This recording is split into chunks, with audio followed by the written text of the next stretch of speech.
সাবেক রেলমন্ত্রী নুরুল ইসলাম 5 দিনের রিমান্ডে। বাংলাদেশে অনুপ্রবেশকারীদের উল্টো করে ঝুলিয়ে সোজা করার হুমকি অমিত শাহের। জাহাঙ্গীরনগরের সাবেক ছাত্রলীগ নেতাকে হত্যা, গাজীপুর থেকে গ্রেফতার এক। ঢাকা বিশ্ববিদ্যালয়ে ভিন্ন পরিবেশে 122 দিন পর ক্লাসে শিক্ষার্থীরা। দর্শক, এতক্ষণ শুনছিলেন সংবাদ শিরোনাম, এখন শুনবেন বিস্তারিত।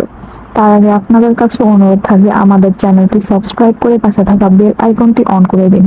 ভারতের ঝাড়খণ্ড রাজ্যে বিজেপি সরকার গড়তে পারলে বাংলাদেশে অনুপ্রবেশকারীদের উল্টো করে ঝুলিয়ে সোজা করা হবে হুমকি দিয়েছেন দেশটির কেন্দ্রীয় স্বরাষ্ট্রমন্ত্রী অমিত শাহ। রাজ্য বিধানসভা নির্বাচন সামনে রেখে গত শুক্রবার ঝাড়খণ্ডের সাহেবগঞ্জ জেলায় পরিবর্তন যাত্রার উদ্বোধন উপলক্ষে আয়োজিত সমাবেশে দেওয়া ভাষণে অমিত শাহ এই হুমকি দেন।